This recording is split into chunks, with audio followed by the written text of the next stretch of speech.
होने जा रहा है। पार्षद घमासान में आपका हार्दिक स्वागत है दोस्तों अगर आपने हमारे YouTube चैनल को सब्सक्राइब नहीं किया तो सब्सक्राइब करें। फेसबुक पेज को अगर आपने लाइक और फॉलो नहीं किया तो ज़रूर करें। दोस्तों आज हम चर्चा करेंगे चिड़ावा नगर पालिका निकाय चुनाव जो संपन्न हो चुके हैं। पार्षद पद के जो चुनाव थे वो अभी चुनाव हुए हैं। अध्यक्ष पद के चुनाव अभी होने हैं, 7 फरवरी को होंगे। उस पर चर्चा करेंगे अपन बाद में, लेकिन पहले एग्जिट पोल आपको देखने को मिलेगा आज हमारे इस चैनल पर। तो दर्शकों ध्यान से देखिए और पूरा वीडियो जरूर देखिए। दोस्तों चिड़ावा में चिड़ावा नगर पालिका निकाय चुनाव संपन्न हो चुके हैं। 31 जनवरी को पार्षद पद के जो चुनाव हुए हैं उनके लिए रिजल्ट आएगा। उनकी मतगणना 31 जनवरी को होनी है। अब ये वक्त बताएगा कि बोर्ड किसका बनेगा, कांग्रेस का बनेगा, बीजेपी का बनेगा, या एक और ऑप्शन निकल के आ रहा है इस बार निर्दलीयों का। निर्दलीयों ने भी अलग से एक अपना मुकाम बना रखा है कि हम बनाएंगे बोर्ड, एक गुट बना रखा है। अब तो देखना तो यही है कि क्या निकल के आएगा रिजल्ट और क्या होगा। अगर आपने हमारे चैनल को सब्सक्राइब नहीं किया तो सब्सक्राइब ज़रूर करें। फेसबुक पेज को अगर आपने लाइक और फॉलो नहीं किया तो ज़रूर लाइक करें। दोस्तों अब चर्चा करते हैं एग्जिट पोल पर। देखने वाली बात यह है कि चिड़ावा में इस बार काफ़ी गुट बने हैं। कांग्रेस के भी 3 से 4 गुट है और बीजेपी के भी 3 से 4 गुट है। फिर एक नया गुट और पैदा हुआ है इस बार, वो है निर्दलीयों का। क्योंकि इस बार कांग्रेस की टिकट बांटने की जो प्रणाली थी वो भी कुछ अलग थी पिछली बार से, और उससे पिछली बार से कुछ अलग हटके है। सुनने में आ रहा है कि उसमें भी कुछ राजनीति हुई है, कुछ ज़्यादा ही। अपने अपने जो प्रत्याशी थे उनको टिकट दी गई है, दूसरे गुट की टिकट काट दी गई है, जो दिग्गज नेता थे उनकी भी काट दी गई है। सेम ऐसा ही बीजेपी के अंदर हुआ है। जो दिग्गज नेता थे उनकी टिकट काट दी गई है, उनका पत्ता ही साफ कर दिया गया है। वो चुनाव लड़ रहे हैं निर्दलीय। अब उनके ऊपर भी नज़र रहेगी हमारी और आपकी भी है, क्योंकि वो निर्दलीय चुनाव लड़ रहे हैं, उनकी प्रतिष्ठा दांव पर लगी हुई है। अब देखने वाली बात ये होगी कि वो चुनाव जीत कर आते हैं या हार कर जाते हैं, या फिर मैदान में रहते हैं, टक्कर में रहते हैं। क्या है क्या नहीं, हज़ारों सवाल आपके मन में ज़रूर होंगे। हमने पूरी कोशिश की है 40 वार्डों के अंदर। कुछ वार्डों में हम आपको एग्जिट पोल दिखाएंगे, कुछ वार्ड ऐसे हैं जहाँ तक हम नहीं पहुँच पाए, और जहाँ पहुँच गए हैं वहाँ पर भी कुछ अनुमान लगाने की हमने कोशिश की है। आप भी देख लीजिए हमारा रिजल्ट कैसा है कैसा नहीं, कमेंट करके ज़रूर बताना हमें, और वीडियो ज़रूर पूरा देखिएगा। दोस्तों कल जो मतदान हुआ बड़ी शांति प्रिय सेवा। कुछ जगह छोटी मोटी घटनाएं हुई, कुछ जगह फर्जी वोट डालने का भी पता चला कि फर्जी वोट डाले जा रहे हैं, और कुछ जगह फर्जी वोट डालने आए युवकों को पुलिस ने पकड़ा भी है। तो दोस्तों काफ़ी हद तक चुनाव शांति प्रिय रहा। उसके लिए मैं चिड़ावा वासियों का तहे दिल से शुक्रिया करता हूँ। दोस्तों पोलिंग भी अच्छी हुई है, 82% पोलिंग इस बार हुई है, तो बहुत ही अच्छी है, काफ़ी अच्छी है। मतलब कहने का मतलब ये है कि चिड़ावा की जनता ने इस बार पार्षद के चुनाव में बढ़ चढ़कर हिस्सा लिया है और पूरा एंजॉय किया है। चुनावी त्यौहार पूरा एंजॉय किया है, त्यौहार मनाया है। कल के दिन पूरा अच्छी तरह से बाजार भी बंद रहा लगभग, और पुलिस प्रशासन का भी काफ़ी अच्छा सहयोग रहा। हमारे एसडीएम चिड़ावा के संदीप जी चौधरी, डिप्टी सुरेश जी शर्मा, तहसीलदार जी, सीआई साहब, इनका बहुत ही अच्छा योगदान रहा। इन्होंने जगह जगह बूथ पर घूमकर वहाँ पर जायजा लिया कि क्या चल रहा है क्या नहीं चल रहा है। जहाँ पर कुछ छोटी मोटी घटनाएं हुई, जैसे वार्ड नंबर 34 में जो घटना हुई, वहाँ पे कुछ फर्जी वोट डालने की या वोट नहीं डालने देने की, तो उनकी शिकायत पर एसडीएम साहब और डिप्टी साहब तुरंत वहाँ पहुँचे। तहसीलदार जी भी थे और साथ में सीआई साहब भी थे।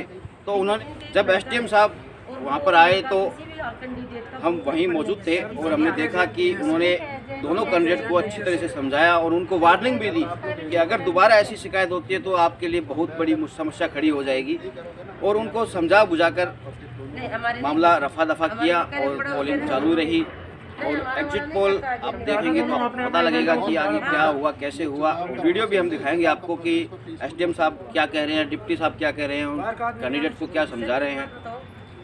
पुलिस प्रशासन का सहयोग काफ़ी अच्छा रहा। पूरा जाब्ता था चिड़ावा के अंदर पुलिस का, और काफ़ी अच्छी व्यवस्था देखी गई पुलिस प्रशासन की तरफ से। बाहर से भी पुलिस व्यवस्था की गई थी, जो काफ़ी सराहनीय है। सराहनीय इसलिए बोल रहा हूँ कि पुलिस वालों ने काफ़ी मशक्कत की है, क्योंकि छोटी मोटी घटनाएं तो हर जगह होती है। वार्ड नंबर 22 और 24 और एक 26 नंबर की मैं आपको बताता हूँ कि बहुत ही शांति प्रिय, वहाँ पर छोटी मोटी घटना भी नहीं हुई। वहाँ पर पुलिस वालों का तो कोई रोल ही नहीं था। मैं तो ये कहता हूँ कि पुलिस नहीं भी होती तो वहाँ पे बहुत ही अच्छी तरह से मतदान संपूर्ण होते। तो दोस्तों, कैमरामैन प्रवीण के साथ आप देखिए हमारे एग्जिट पोल पर चर्चा करते हैं अपन, और आपको कैसा लगा हमारा एग्जिट पोल ज़रूर बताना हमें। धन्यवाद। अब हम सबसे पहले बात करते हैं वार्ड नंबर 2 की। मोहित सैनी और निर्दलीय में टक्कर रहेगी। कांग्रेस के उम्मीदवार हैं मोहित सैनी, उनके पिताजी सुरेंद्र जी सैनी, उनकी वार्ड में अच्छी पकड़ है और वो बड़े आराम से इस चुनाव को निकाल लेंगे। अब बात करते हैं वार्ड नंबर 3 की। मेहर सिंह कटारिया, लोकेश सिंह कटारिया, दोनों ही उम्मीदवार युवा है, दोनों की काफ़ी अच्छी पकड़ है वार्ड में। और सबसे महत्वपूर्ण बात यह है कि दोनों एक ही परिवार के हैं। ये दोनों एक ही परिवार के टोटल कैंडिडेट 4 है और चारों एक ही परिवार से हैं। इनका आपसी मतभेद जब फार्म खींचने की लास्ट तारीख थी, वापस लेने की लास्ट तारीख थी, तब चारों कैंडिडेट एसडीएम ऑफिस में फार्म वापस लेने के लिए आए थे, लेकिन आपसी मतभेद इनका सुलझ नहीं पाया और फार्म नहीं ले पाए वापस। अब देखने वाली बात ये रहेगी किसका पलड़ा भारी रहता है और किसका है। तो हम लोग मान के चलते हैं कि मेहर सिंह कटारिया कांग्रेस से है और यह चुनाव वो अच्छी तरह से आराम से निकाल लेंगे। बात करते हैं वार्ड नंबर 6 की। ओम प्रकाश बसवाला, निर्दलीय उम्मीदवार जगदीश, दोनों में कांटे की टक्कर है, लेकिन ओम प्रकाश बसवाला यह चुनाव जीत रहे हैं क्योंकि वार्ड में उनकी काफ़ी टाइम से अच्छी पकड़ है और पूर्व चेयरमैन भी रह चुके हैं। बात करते हैं वार्ड नंबर 7 की। मुबारक भाटी निर्दलीय प्रत्याशी है, उनके सामने विशाल सैनी कांग्रेस से हैं। मुबारक भाटी का पलड़ा भारी है और चुनाव निकाल भी सकते हैं, उनकी तरफ झुकाव ज़्यादा है इस बार। वार्ड वासियों का सहयोग भी काफ़ी अच्छा है, उनकी तरफ समर्थन भी अच्छा है। लेकिन एक महत्वपूर्ण बात और है इसमें, एक कुमाऊँ समाज का भी इसमें अच्छा खासा धड़ा है, जिसके कारण अगर कुमाऊँ समाज के वोट एक तरफा पड़ते हैं कमलेश वर्मा की तरफ, तो कमलेश वर्मा इसमें बाजी मार लेंगे। अब बात करते हैं वार्ड नंबर 8 की, जो वार्ड लगभग कांग्रेस का माना जाता है। कांग्रेस ने टिकट वहाँ पे नहीं दी और बीजेपी वालों ने वहाँ पे टिकट दी है, लेकिन बीजेपी का कोई खास प्रभाव नहीं दिखाई दे रहा वहाँ पर। बीजेपी का भी खास प्रभाव नहीं है और उनके उम्मीदवार का भी कोई खास प्रभाव नहीं है। तो टक्कर रहेगी वार्ड नंबर 8 में निर्दलीयों की, और निर्दलीय में मिंटू सन ऑफ चरण सिंह, उनका पलड़ा काफ़ी भारी है और वो चुनाव अच्छी तरह से आराम से निकाल लेंगे। अब बात करते हैं वार्ड नंबर 11 की। वार्ड नंबर 11 में दोनों ही दिग्गज प्रत्याशी है। सरिता जो कांग्रेस से प्रत्याशी है, मधु शर्मा जो बीजेपी से प्रत्याशी है, और दोनों ही निवर्तमान पार्षद है, पिछले बोर्ड में पार्षद रह चुके हैं दोनों ही। अब आपको बता दें कि कांटे की टक्कर है, खड़ा सिक्का है, ये सिक्का कभी भी इधर या उधर हो सकता है, लेकिन ज़्यादा चांस जीतने के सरिता बुकर के हैं, और ये तो वक्त बताएगा कि ये सिक्का किधर लुढ़कता है, किस पाले में जाके गिरता है। वार्ड नंबर 11 में रवि शर्मा का विरोध भी है, तो इसका फ़ायदा सरिता को मिलना स्वाभाविक है। देखते हैं किस तरफ उठ बैठता है, देखने वाली बात होगी, क्योंकि ये वार्ड चिड़ावा में बहुत ही इम्पोर्टेंट और बहुत ही हॉट सीट मानी जा रही है। वार्ड नंबर 12 की बात करें तो रजनीकांत आराम से चुनाव निकाल लेंगे। वार्ड नंबर 13 की बात करें तो त्रिकोणीय मुकाबला है। देवेंद्र सैनी, बाबूलाल सैनी, राजेश वर्मा। जो तीसरा ऑप्शन है राजेश वर्मा, वो एक साइलेंट ऑप्शन निकल के आया है सामने, जो बाजी मार सकता है। बीजेपी से उम्मीदवार है देवेंद्र सैनी, और बीजेपी के काफ़ी वोट भी है उस वार्ड में। अब बात करते हैं वार्ड नंबर 14 की। वार्ड नंबर 14 अपने आप में बहुत ही महत्वपूर्ण वार्ड है, क्योंकि वहाँ पर भी एक दिग्गज ऐसा है कि उसने ऐलान किया कि ये चुनाव चाहे वो हारे या जीते, इसके बाद वो चुनाव नहीं लड़ेंगे पार्षद के रूप में।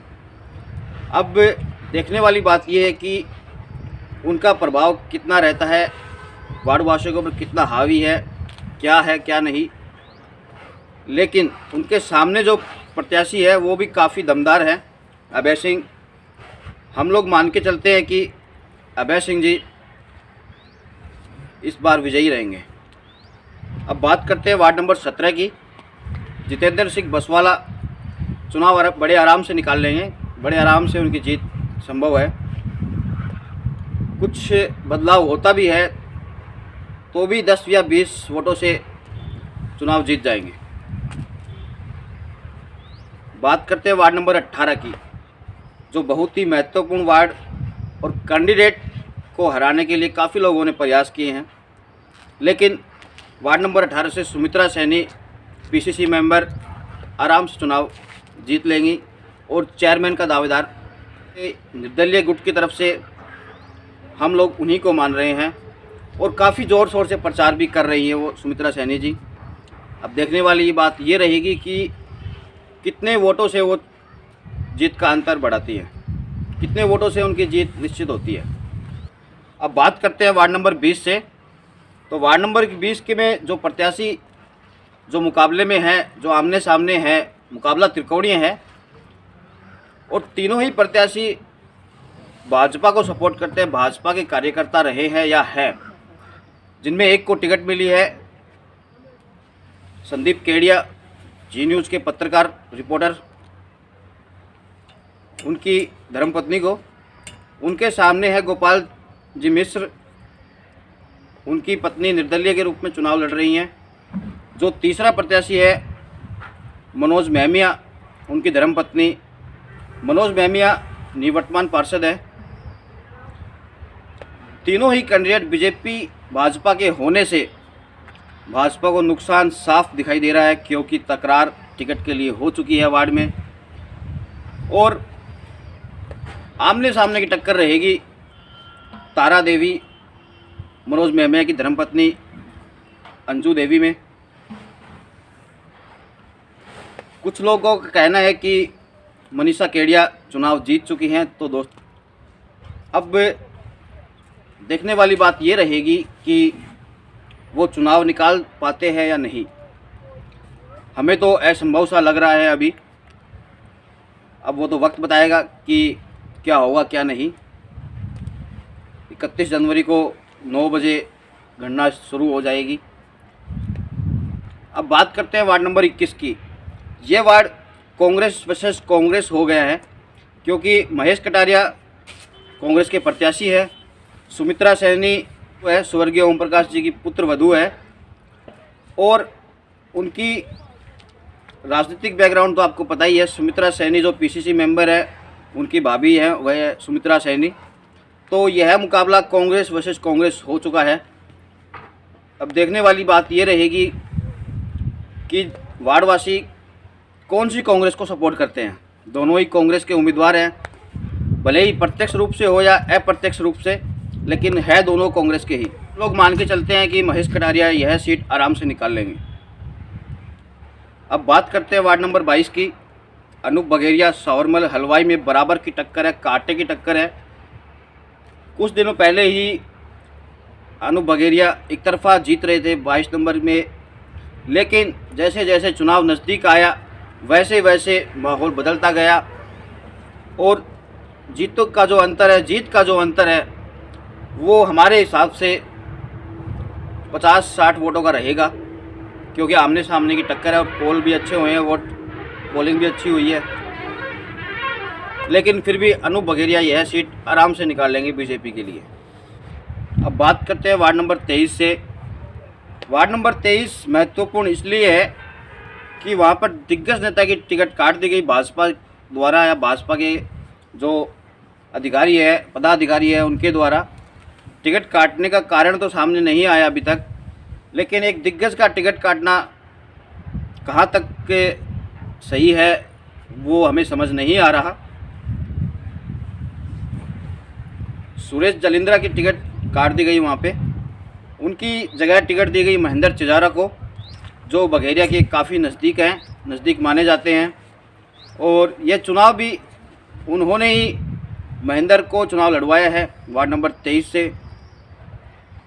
तीसरा जो प्रत्याशी है संदीप चिजारा, महेंद्र चिजारा और सुरेश जलिंद्रा, तीनों एक ही समाज से है, चिजारा समाज। 3 प्रत्याशी का एक ही समाज से होना, उन्हीं तीनों के में किसी को नुकसान स्वाभाविक बात है। इनके सामने सुरेश जलिंद्रा, महेंद्र चिजारा और संदीप चिजारा, इन तीनों प्रत्याशी के सामने राजेंद्र पाल सिंह कोच का लड़का मंजीत सिंह, उनको फ़ायदा होना स्वाभाविक है, क्योंकि तीनों प्रत्याशी एक समाज से है और चौथा जो प्रत्याशी है वो अकेला है।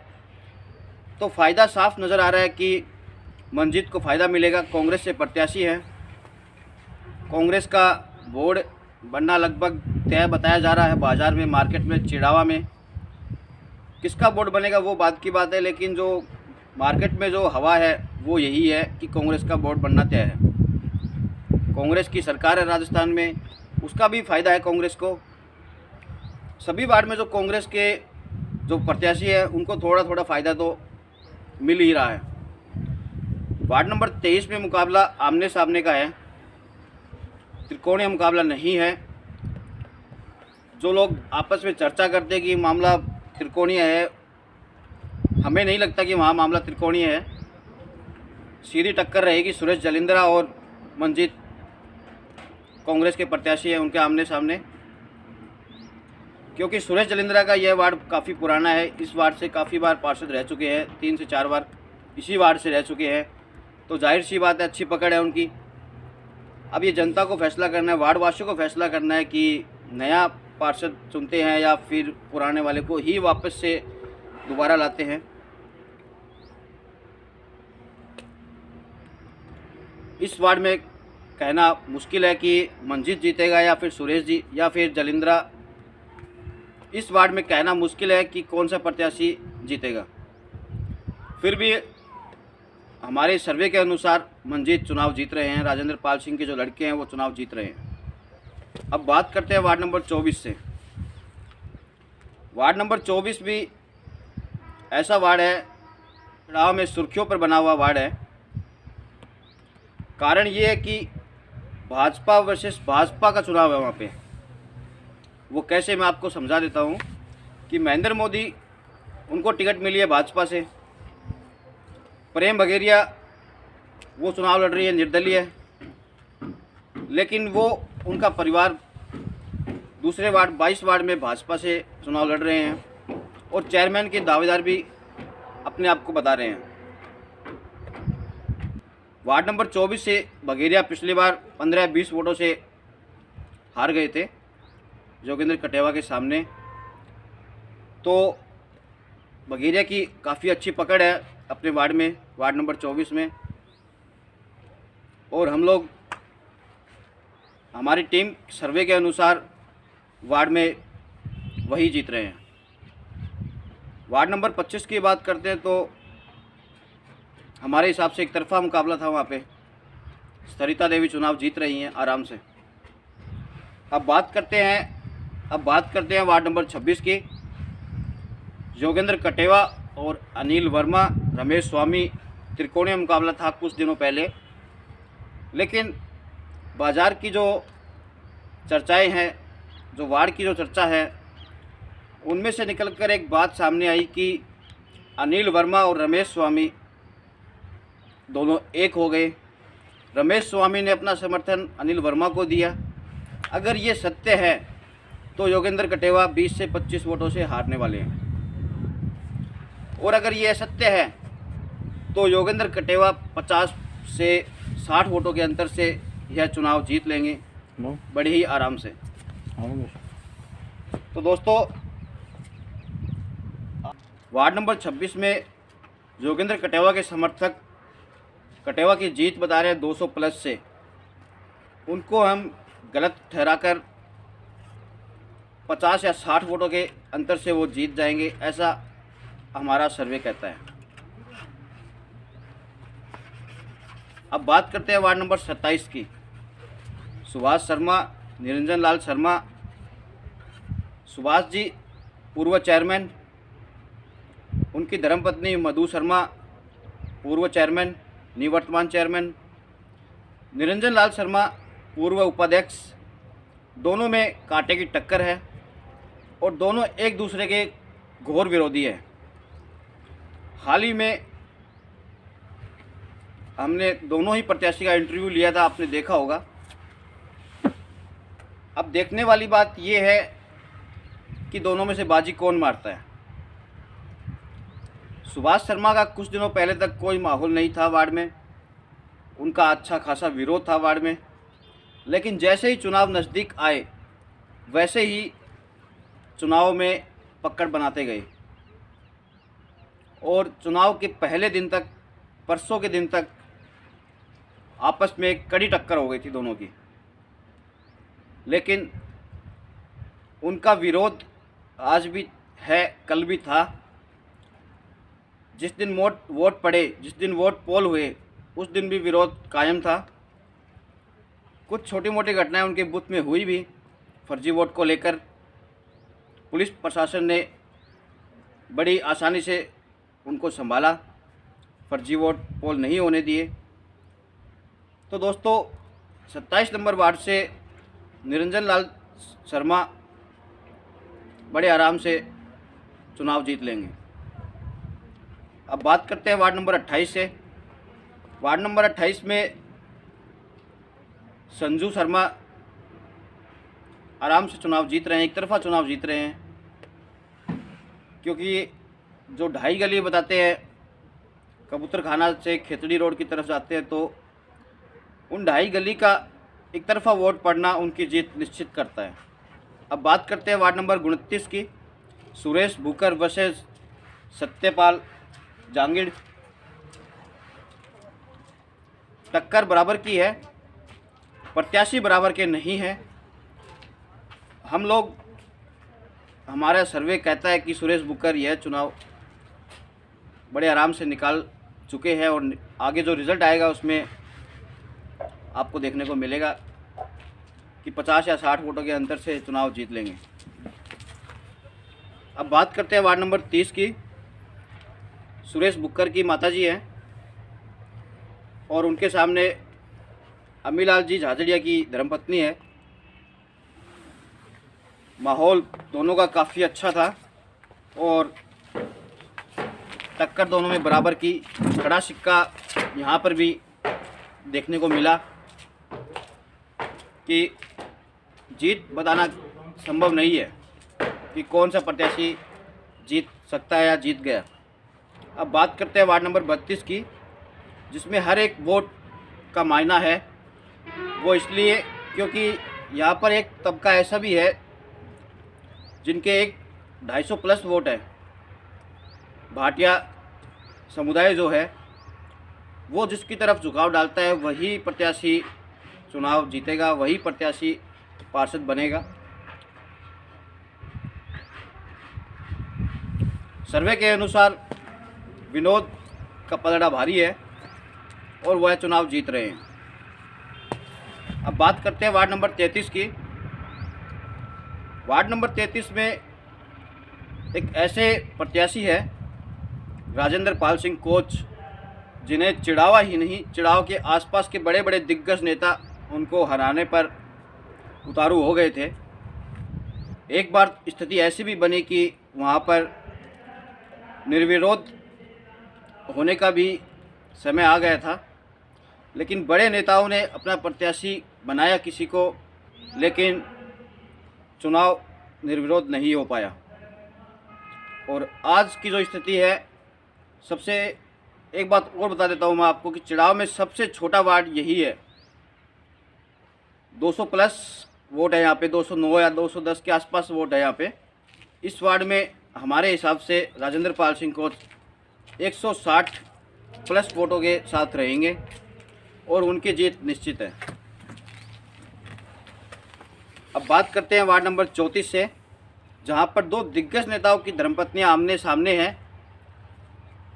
वार्ड नंबर 34 में सुरेश जलिंद्रा की धर्मपत्नी गीता देवी राजेंद्र पाल सिंह कोच की धर्मपत्नी संपत देवी, उनके आमने सामने का चुनाव है ये, और यहाँ पर उनकी प्रतिष्ठा भी दांव पे लगी हुई है।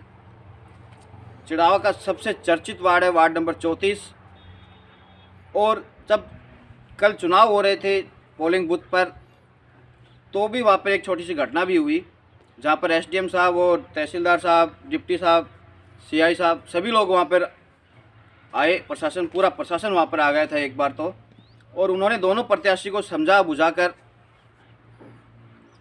मतदान सुचारू रूप से रखा। जहाँ गीता देवी के समाज के, उनके परिवार के 100+ वोट हैं वहाँ पे, वहीं संपत देवी के, पुराना वार्ड संपत देवी का, तो उनके भी वोट 100+ से ही स्टार्ट होते हैं।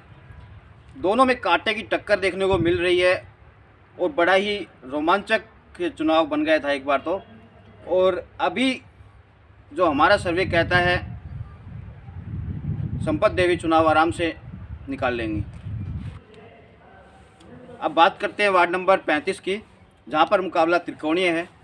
कांग्रेस से मोहनलाल नायक, भाजपा से ओम प्रकाश नायक, और निर्दलीय प्रत्याशी के तौर पर रवि नायक।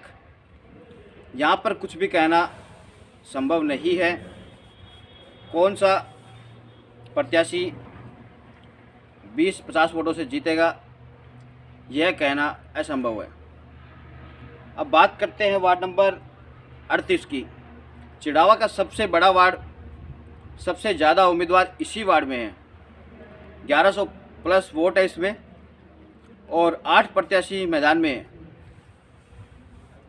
अब देखने वाली बात यह है कि 8 प्रत्याशी लगभग सभी बराबर के, सभी युवा। भाजपा से जो प्रत्याशी है अनिल शर्मा, निवर्तमान पार्षद। कांग्रेस से जो प्रत्याशी है लीलाधर ठेकेदार।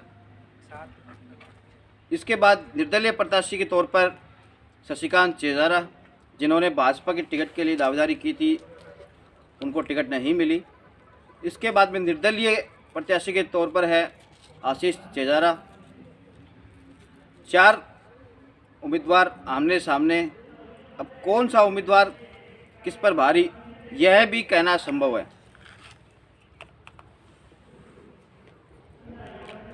सर्वे किया लेकिन कुछ निकल के सामने नहीं आया, इसलिए यहाँ पर ये नहीं कह सकते कि यह प्रत्याशी इतने वोटों से जीत सकता है, ये हार रहा है। कुछ नहीं कहा जा सकता।